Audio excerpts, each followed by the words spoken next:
What's up, you guys? Welcome back to my channel, Real Talk Recovery, where we talk about recovery from addiction and I share my life with you.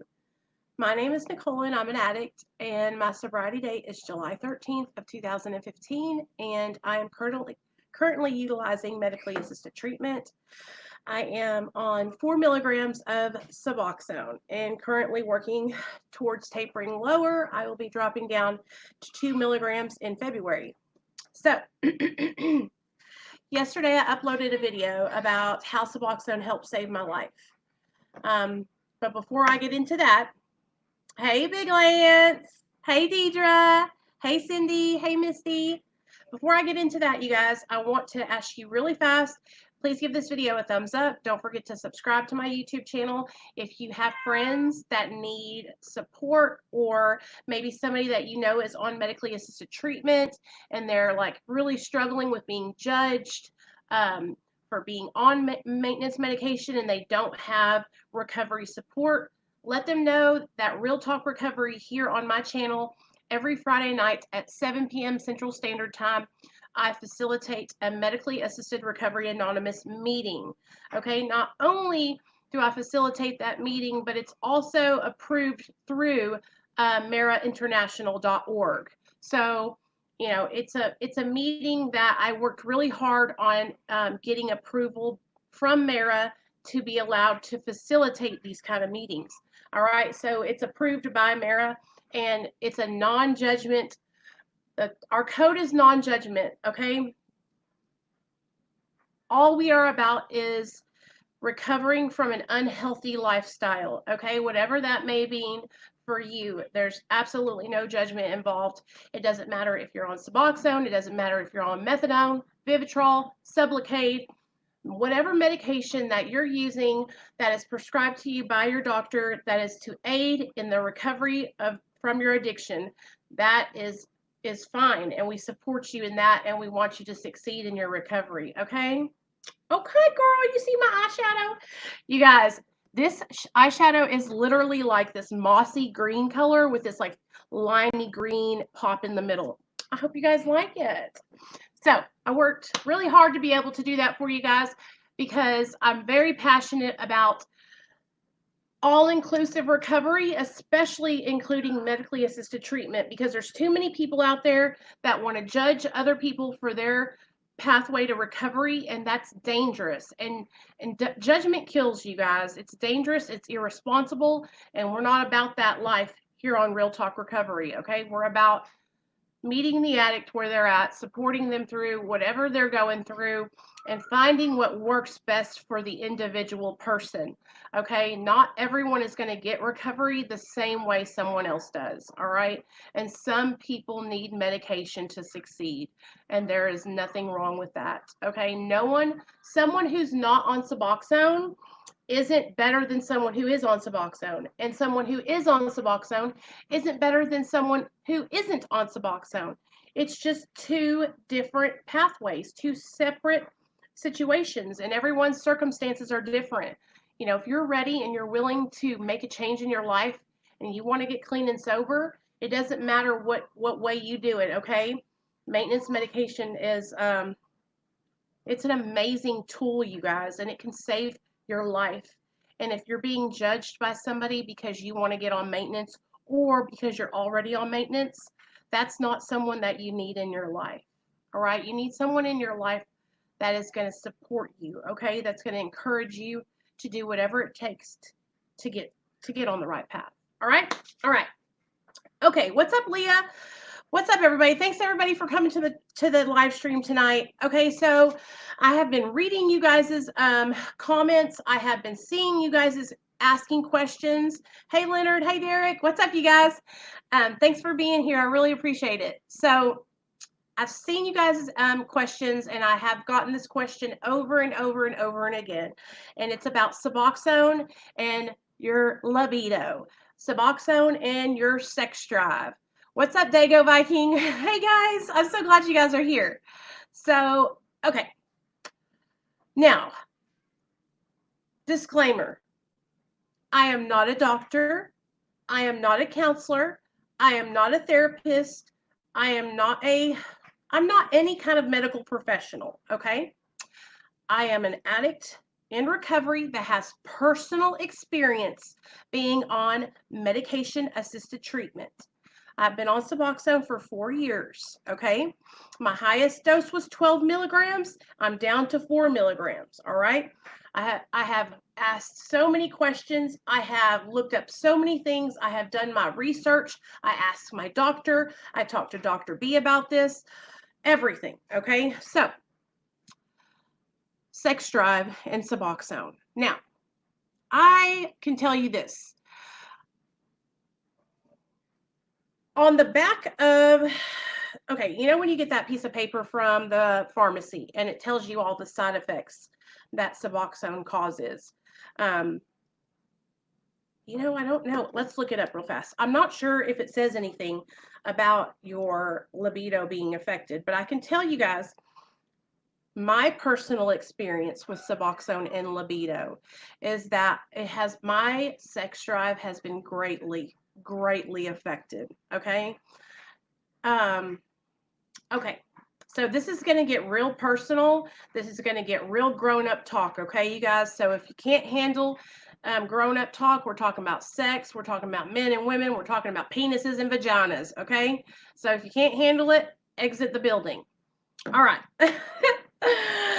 Okay, so me and my husband, when we were in active addiction, we were actively shooting opiates and methamphetamine stimulants. Okay, and so being in active addiction and being addicted to poly substances, like multiple substances, especially stimulants, we were like X-rated. You know what I'm saying? We were like having sex. We were fucking sucking like 25 to 30 times a day, high as hell. You feel me? Okay. So we were wild. We were wilding out, y'all. We were having our own sex tapes up in here. All right. I'm serious. It was crazy. And so when me and Neil got sober, we went from, wilding out, being porn stars together, to both getting on Suboxone, and it was like skirt, nothing. Okay, and so as a woman who has gotten sober, who has put on a little extra weight in my recovery, internally in my mind, I was thinking, there's something wrong with me. Oh my gosh, he's not attracted to me anymore. He doesn't want me. And I know you ladies can relate. And Neil won't tell you all this, but he was over there in his mind going, I'm not performing. I'm not doing what I need to do for my wife. She's not going to be with me. She's going to leave me, right? You know how men think. Men think that it's something that's going on with us, and women think it's something that's going on with us, And so we came together and we sat down and we talked about it. All right. This is the best thing that I can share with you guys that will help you if you're struggling with libido in a relationship because you're on a medication. Okay. And this could be any medication, not just Suboxone. Okay. Because me and my husband are also on antidepressants. My husband is on Cymbalta and I'm on Lexapro and Wellbutrin. Okay. Hey, Troy. Hey, Brittany. Hey, Callie. Hey, Cindy. Hey, Cindy. I see both of y'all. I see all y'all. Hey, Daniel. And so, not only was my sex drive affected by Suboxone, but it was also affected by the Lexapro, you guys. Like, I know 100% without a doubt that they both have affected me. And the reason I know that is because before I got on Suboxone, I had been on Lexapro without the Suboxone. And then I've also been on Suboxone without the Lexapro. So I know that they both affect it. So my man's probably thinking that way because of my lack of libido, and it's not the case at all. Right, Jesse? So the best thing to do, you guys, is to sit down and talk about it. All right. And if you're married or you have a boyfriend or girlfriend, your significant other, don't let these things go left unsaid. Sit down and have a conversation with a person that you love and let them know, I love you, and I am feeling like I have no desire. But it's not because I don't want to have sex with you. It's not because I'm not attracted to you. It's just because the feeling's not coming naturally. Okay, and so that's what I want to talk to you guys about. With Suboxone and sex drive, what it does is it keeps that feeling from coming naturally. So if that's what you're experiencing with your significant other, sometimes you got to make that feeling come. And once you get it started, then you'll see everything will be okay, right? And so I think, when me and Neil first started transitioning into our new sober life, right? Hey, Skate and Destroy. It was like awkward. I felt really weird, even like, and now I even get really like, I kind of get emotional and stuff because it's so different from when we were in active addiction that I kind of like think, am I doing enough? Am I doing it right? Am I making him happy?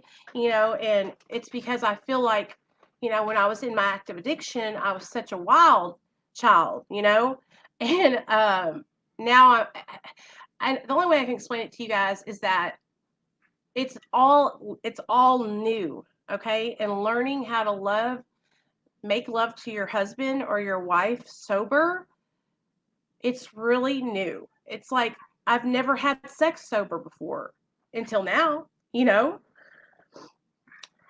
I've experienced libido or low issues as a result of poor diet and weight, not from Suboxone. You watch when you start dropping weight and feeling, eating, living healthier, that drive will return.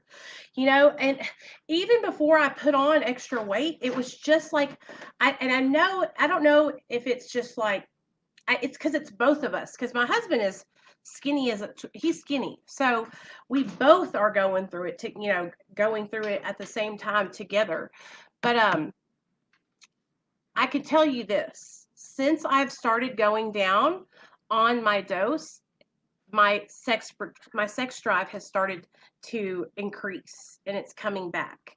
So it can change, and you don't have to feel like this is the end of the rope for you and your significant other.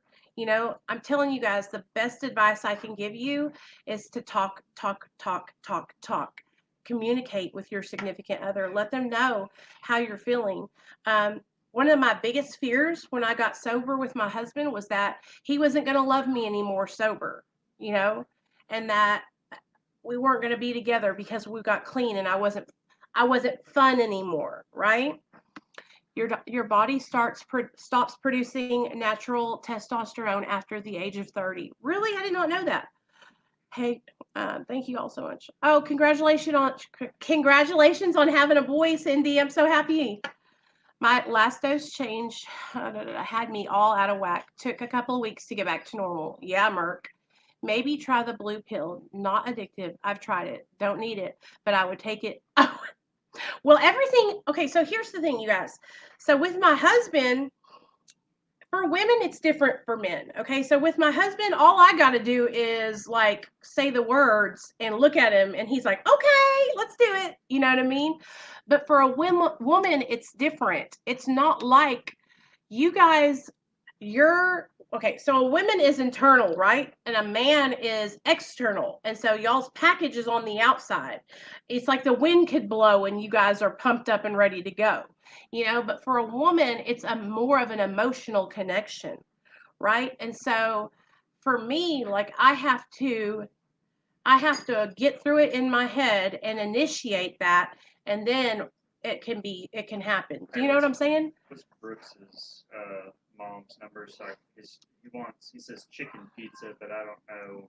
Like, is that barbecue chicken? Is that chicken Alfredo? Okay, hold on. I'm gonna text it. I'm gonna send it to you. All right, I'll be right back. Oh, you're gonna go to get pizza? Yeah. Where are you going? I just figured I'd go. Caesar's? Okay, here. I'm sending it to you right now. I'll get. Her name's Nicole, too. I'll get cheese. I'm talking about our sex. Is that okay with you? Okay, thanks. Neil said it's okay. But I'm serious, you guys. Like, whenever we are intimate, I am so unsure of myself sometimes that I get nervous and I think, am I doing it? Am I doing enough? Because when I was in my active addiction, it was like I was doing all these crazy things and I was standing on top of my head with my legs spread. I pop locking and dropping it. You know what I'm saying? Like, I'm serious. Hey, Mom Life, I saw your comment. Thank you so much for being over here, girl. I'm really excited. Yes, Skate and Destroy. His name is Neil, but so I was talking to my husband today because I was telling him about, the questions I got from you guys about Suboxone and sex drive. And we were talking about it while Nate has his friend Brooks staying the night, and we took them to Urban Air to go play outside. And so we were talking about it. And like with my husband, like I said, I can just go and touch him and he is ready and willing to go. And so that's why I'm saying, like, for men it might be different. This is just my personal experience with Suboxone medication and my sex drive. Now, I have been on medications, not Suboxone, but like Paxil or Prozac, and I couldn't even have an orgasm, you guys. Yeah, we're talking about sex. We talking about sex, girl. We talking about sex, baby. We're talking about you and me. I couldn't even get off, because of Paxil and Prozac. It was crazy. Like, I could sit there and diddle my D all day long and nothing was going to happen. It was horrible, horrible. So imagine it was horrible. That's all I can tell you guys. It was horrible. So I want you guys, and listen, we're all adults. We're all adults. There's nothing to be ashamed of with sex, you guys. Like, I love my husband. He's my best friend. He's the father to my son. You know what I mean? And these are problems that we went through together as a couple, struggling from our active addiction sex life to our sober sex life. And so the thing that helped me the most is talking to Neil about it and being honest with him about it and telling him how I was feeling.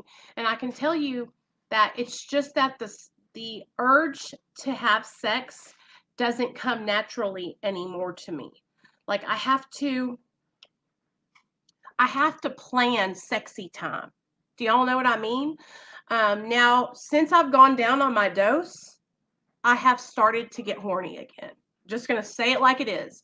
I have started to get, like, naturally aroused. Like today, this might be too much information, but today we were sitting there and we were watching like a movie or whatever, and I was sitting behind my husband and I was just like massaging his shoulders and I just kissed him on the back of his neck, and I don't know what it was, but like I was like, oh my gosh, do you want to go outside to the truck, baby? Do you know what I mean? Like, I felt that feeling, and I haven't felt that feeling in a long time, where I felt it naturally.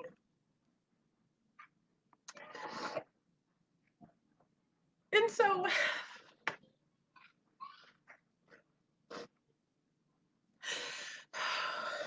for people who don't understand, if you haven't been in active addiction with your significant other or with anybody, and you went from, like I said, porn star status to 97-year-old grandmother status, you know what I mean? And so I felt like I wasn't going to be able to keep my husband happy, and that scared me. I didn't want to lose him. And of course, he always says, you would never lose me for something that shallow, you know what I mean? But it is something that goes through my mind.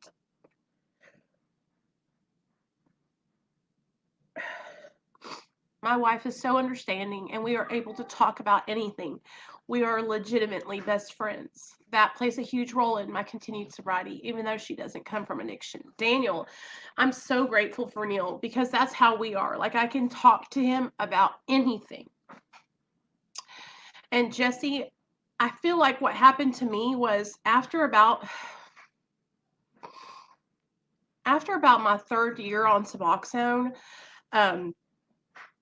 something shifted for me, and it was like, and I don't know if it's because I've been on the medication for a while. Is it still frozen?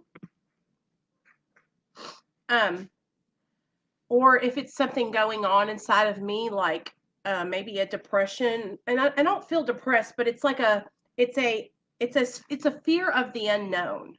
Okay, and so after about that 3rd year, I started really being concerned with, fearing that I was going to lose my husband, because I was like, I feel like we're not actively, we're not being intimate, and that's not good. I feel like in a relationship, this is just my personal opinion. I feel like, it's important to have intimate time with your significant other, because that's how we show each other that we love each other, and it's reassuring to be able to feel that love with him. Um, and I was so afraid, you guys, because like I said, when I was in active addiction, I was so wild with sex. And so it was like I came to a screeching halt. Skirt, And so I'm just so grateful today that me and my husband can sit down and we can talk about these things. And I am happy to announce that we're having sex. And it's like, for a while, you guys, it was months. It was months, you know, and we used to not be able to go one day without having sex 3 or 4 times a day. Like, we couldn't even drive down the road to the park without pulling over in a cemetery, y'all.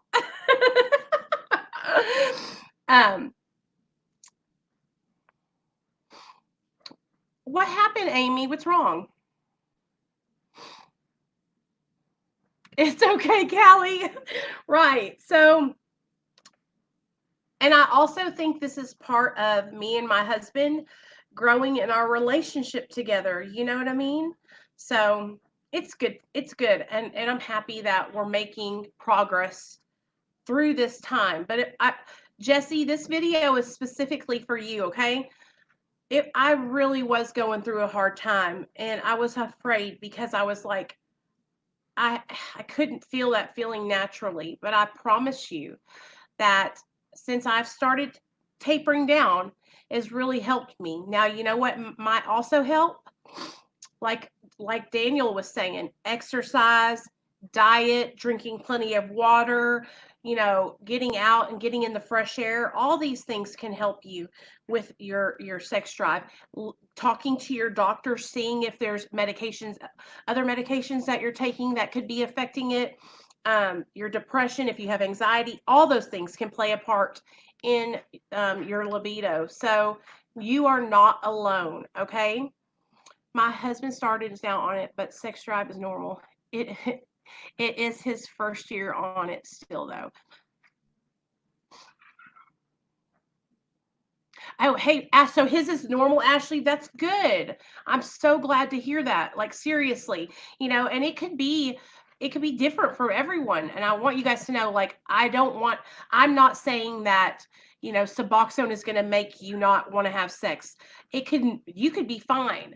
I have just gone through this period, and it also could, and that's why I'm saying I don't know for certain that this is from Suboxone.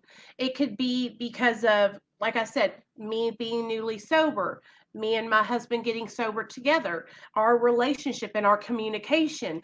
All these things play a part in it. It can also be a result of trauma that I've experienced from being raped in the past,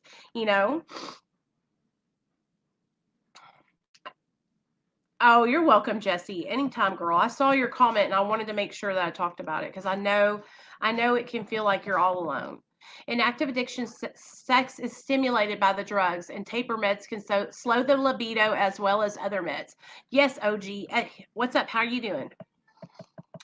I've been on Suboxone for about 2 years, and mine is normal. Good deal, Sean. I'm so glad to hear that. For real. Let me see what else you guys are saying. Okay. I heard sex, and I'm in because I'm. Hey, Samuel. What's up, baby? What are you scared of? I came here because of Sabbatha. All right, that's what's up. Welcome to the family. Worst mistake ever. Went cold turkey from 16 milligrams. Christopher, I could have told you that, baby. Mine isn't. Laugh out loud. Been on subs 3 years now. Your sex drive isn't normal. You don't have one either, Ashley. Thanks, Samuel. I really appreciate that. Welcome to all the new people that are coming over to the channel. Thank you so much for spreading the word, Sabbatha. Love you, girl. So see how everybody has a different experience. There's some people that are coming in and saying, you know, my sex drive is fine. It hasn't changed at all. And then there's other people like me and Jesse and Ashley who are experiencing like a lack of libido. So it's just, this is what I'm talking about with addiction and recovery, everyone. It's so different for each person. And this is why, you know, we need to support each other no matter what our pathways are to recovery, because every person is different. No one person is going to recover the same. I was on methadone for a few years before that, and my sex drive was screwed up. Yeah, Sean, I can totally understand. Me too. I had my tubes tied, and I don't know if that's it or being on a high dose of Suboxone. What's your dose, Ashley? I was me too, Amy. Like me, I was on methadone for about 2 years, taking my husband's methadone, which I do not recommend. And I was still wilding out back then, but I was also shooting methamphetamine. But Sabbath of Blood commented, and I got, I am so glad that you're here, Samuel, for real. I'm glad that you came over to the live stream, is what I mean. Doesn't seem to affect men as much as it does women. Hillbilly family. I agree. I agree. Feels like it is a family here, y'all. It is. We are one big old fat family. So, okay.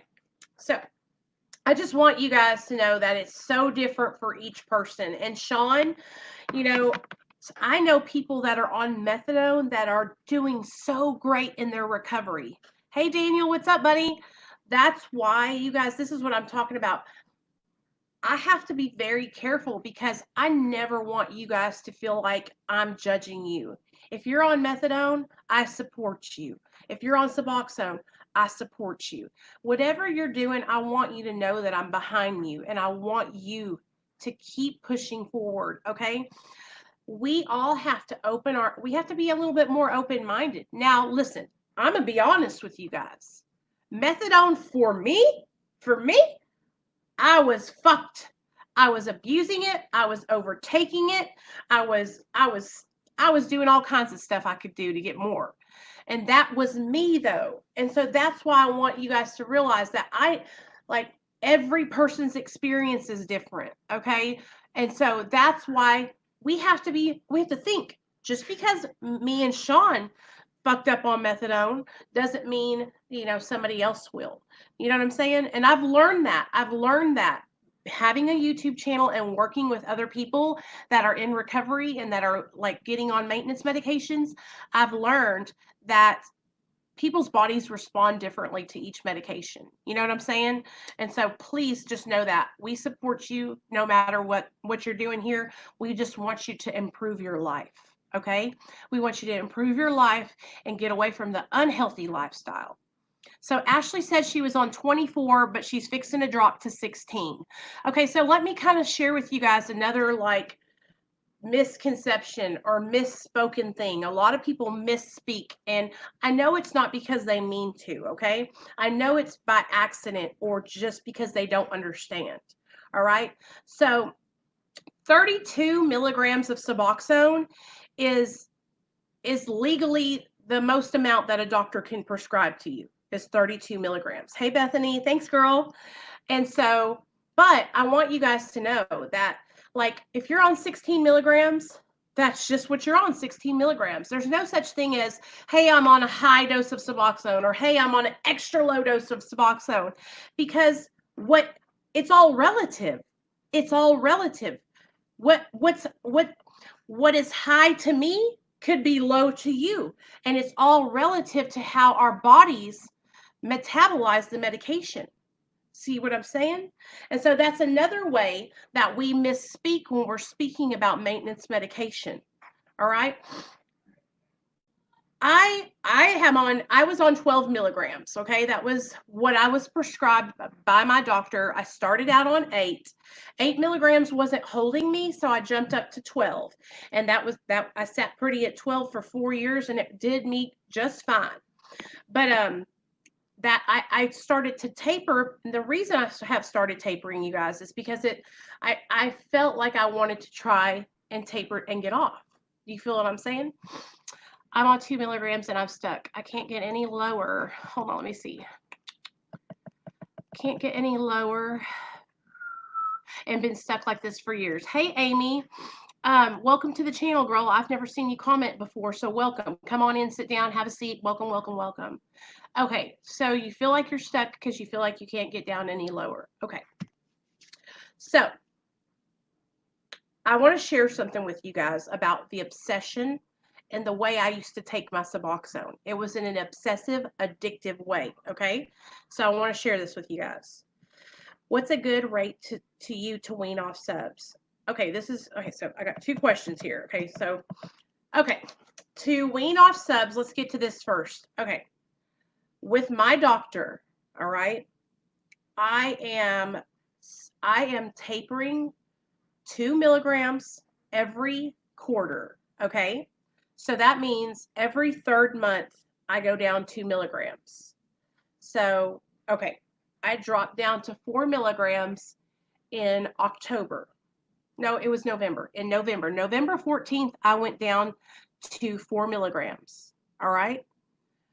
I don't go down to 2 milligrams until February 15th. So that way my body has a good 2.5 months to stabilize down, dropping that 2 milligrams off. Okay. So in my experience, all right, this has helped me going slowly like this, because it gives my body time to adjust to dropping 2 milligrams at a time. Okay. So I've been dropping 2 milligrams at a time from 12. So I'm down to 4. Now, when I go down next month, we might go down from 4 to 3 instead of 4 to 2. It just depends. Can I wean off with only 60 tablets? Well, I mean, Eric, you can do anything if you put your mind to it. I truly believe that. Why? Are you running out of your medication, or are you kicked out of the clinic? What's going on? Okay, so let me tell you guys about, are you scared for the day you completely get off of it? No, I'm not scared. Am I looking forward to it? I'm looking forward to trying to do it without it. But I have to tell you guys, I don't look forward to being in withdrawal. But I know if I go down slow enough and I get down low enough, I will experience minimal withdrawal. I know I will. I know it. And I'm confident in my doctor and the care that they give me, that if I get down low enough and I don't feel comfortable detoxing at my house, they will take me in and I will detox there at the hospital. Too hard of a financial burden. Okay, Eric. So I want you to listen, Eric. Okay, there is a titrating, like a chart that will tell you, that can show you how to go down. Now, if you want medical advice, you can reach out to Dr. B. He has a channel called Dr. B Addiction and Recovery, and his phone number is on his channel, and you could call him and talk to him about it, and he could probably kind of give you a little bit more like steady medical advice. But you know, I wish that you could take your time to get off, okay? Because here's the thing, all right, you guys. weaning off Suboxone takes time, all right? And the longer and the slower you go, the more successful you're going to be tapering off, because you're going to be able to give yourself time to adjust. You're going to be able to build your support system, build your recovery. The reason why I've been on Suboxone for 4 years is because I've been working on building my sobriety support. I've been working on um, my issues, like, you know, my crazy ass, um, and processing through traumas, and that's really helped me. And I also want to really tell you guys something. Like, I have to completely transparent with you guys. If for some reason I jump off and I can't do it, I'm just going to tell you guys, and I'm going to get back on. And I might stay on it for the rest of my life after that. Okay? And there's no shame in that. All right? Just like I'm on my medication for my mental health for the rest of my life, I will, if I need to be on Suboxone for the rest of my life, I will be on Suboxone for the rest of my life.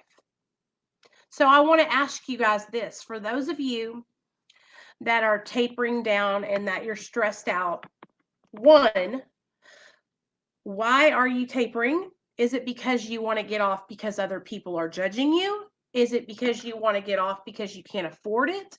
Is it because you want to get off because you don't like the way it makes you feel, or you're having bad side effects from it? Like, really, really think about that, okay? And pray about it, or talk to your higher power about it, okay? Because this is so important, all right? To make the right decision and to taper when you're ready, all right? It takes time. Yes. Do you know any long-term effects of this medication?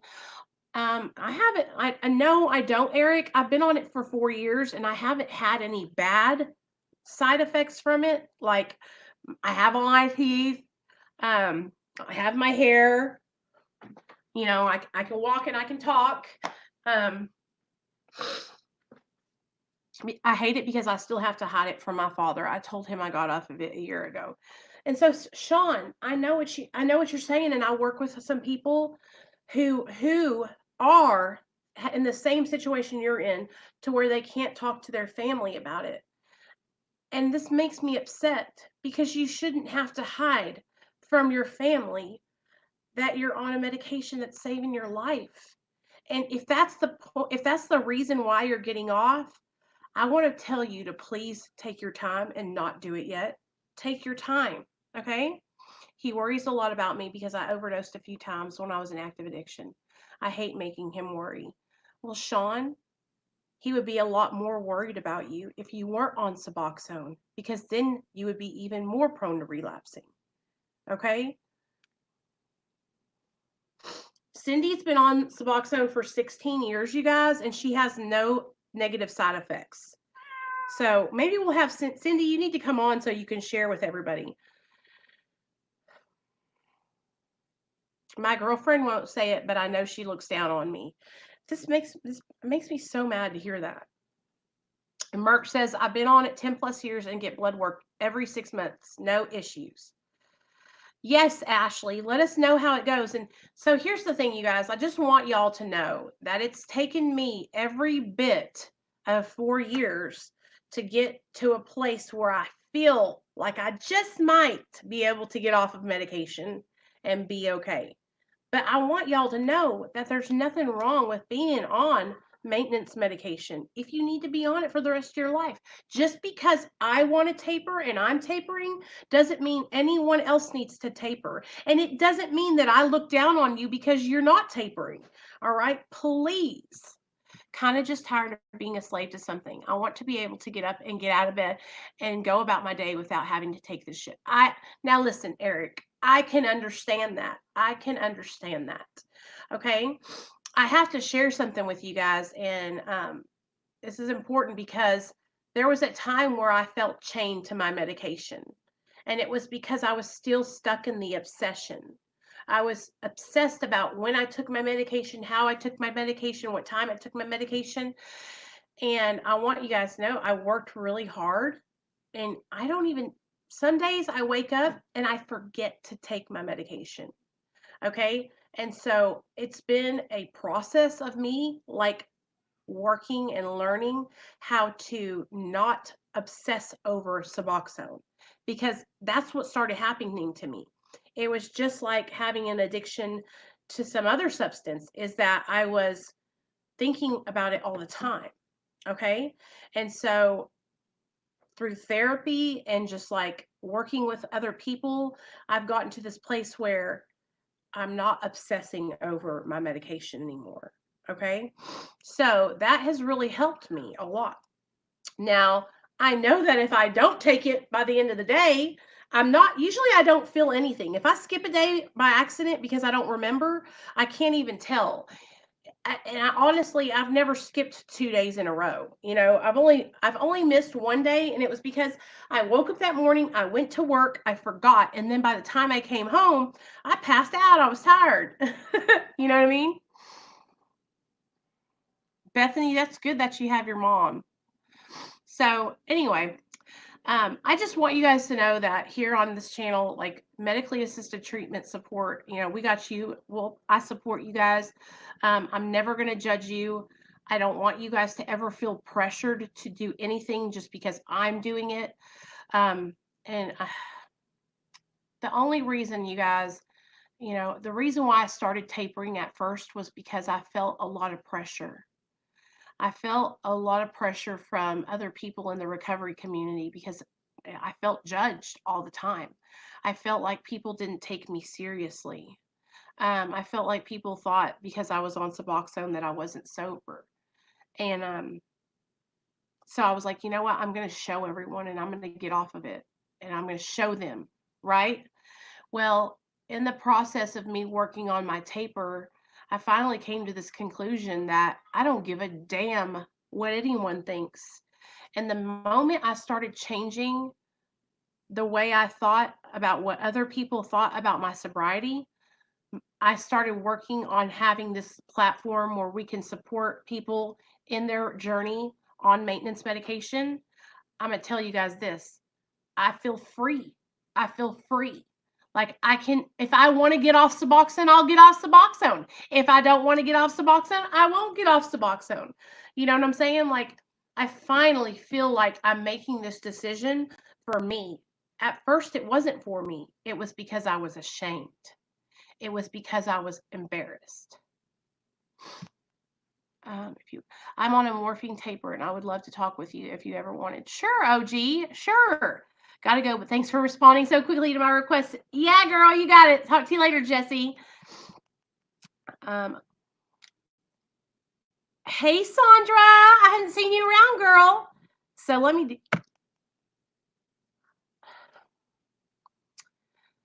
See, and that's another thing that the doctors are starting to find out, is that Suboxone is helping people who are struggling with depression, you guys, and also it can be used for chronic pain patients. So we're all different. What works for somebody may not work for you, and so as long as we stay open-minded and we don't judge each other's journey, everything's gonna be all right. You know what I mean? I was one of the ones that didn't understand Suboxone. You help people understand. I love you, Joy. Hey, you guys, if you haven't already, let me put Joy up on here. Joy has a channel all about her life. Go subscribe to her channel. What's up, Brooks? What's up, baby? Nope, Daddy went to go get it. I can go 1 to 2 days without the subs even. 3, I just prefer not to because I've completely separated myself from the obsession. Yes. And unfortunately, there are many things to do daily due to poor decisions. I know someone that takes it in for cocaine. I know someone that takes it for cocaine addiction. What, Callie? Really? I'm here. I wish I wouldn't have missed the beginning. Oh, it was good, girl. Dr. Drew has finally gotten behind long-term Suboxone use. That made my year. Awesome. Oh, really? What did he have a video about it? Well, here's the thing, you guys. It's like, it doesn't matter if they don't believe in it. Like, we are living proof that it's working. I can tell you guys my story over and over and over and over again. Okay. I would not be here today sober talking to you on this channel if I hadn't got on medication assisted treatment. It's just, it is what it is. All right. It saved my life. Okay. And because of that, my son has his mom. All right. So anybody that wants to talk shit about medication assisted treatment, I just look at him outside of my, okay, shut the fuck up. Because I'm literally here being a mother to my son. And I wasn't able to do that before. I finally realized it doesn't even matter. That's what I'm saying, you guys. It doesn't matter what other people think. Do what you got to do for you. I take Subutex and I have multiple sclerosis and was addicted to my pain meds. So the Subutex really helps with my pain now. Yes, Misty. Yes. So, okay, Sandra. I saw your text. You got my text back, didn't you? I said, I love you. So anyway, I hope you guys enjoyed this little video about libido and Suboxone. I hope it helped you guys. I know that it always helps me to be able to come on here and talk about these things with you. It really, really does. Thank you for, just listening to me and supporting the channel. And I love you guys so much. Just wanted to make sure that I come on and did the video like I said I was going to. Now, I'm a little late again today, but I was out at Urban Air with Nate and Neil and Brooks, Nate's little friend. So they've been playing and jumping on trampolines and all kinds of stuff.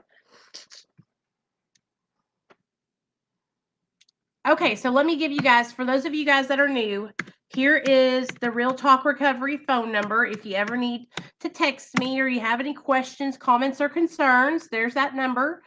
And we also have a Discord. So if you want to join our Discord, you can come and join it. Merk and Cassie and Ryan and Tony and everybody's in there. And here is what am I putting here?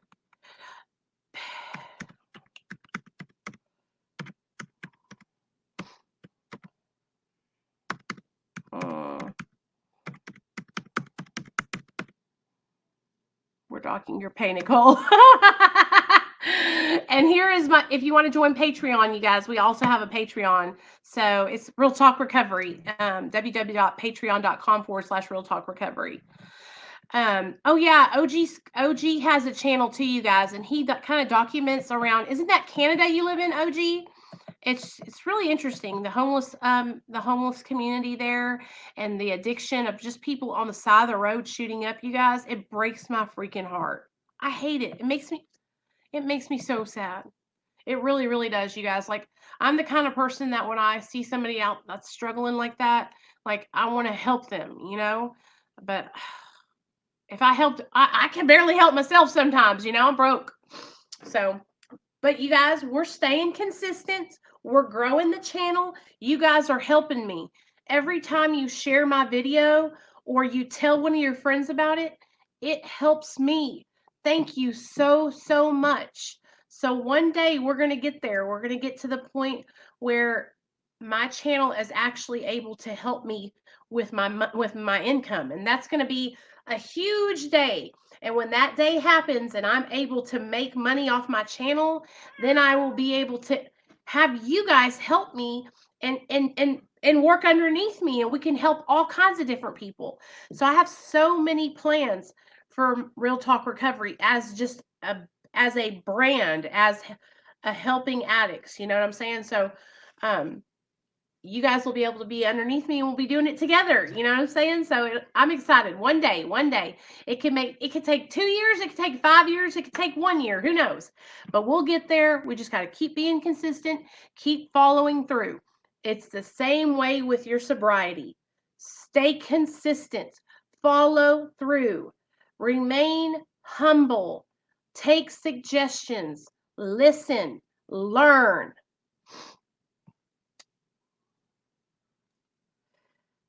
Oh, you guys don't understand. Like, I'm always thinking about things that I want to do for other people to help them in their recovery. Hopefully one day I'll be able to open a house for women that are pregnant or already have children that are struggling with addiction. Like, I want to do so many things to help. And because I've been to those places and I've stayed in those places and they helped me, you know? So, anyways, I love you guys. I hope everyone has a really good night. I will see you guys tomorrow. Tomorrow's Monday. On Mondays at 7 p.m. Central Standard Time, we do our step study. So I think we are on step 4. So tomorrow, step 4, step study, 7 p.m. Central Standard Time, right back here, okay? All right, you guys. Love y'all. Hope you have a great night.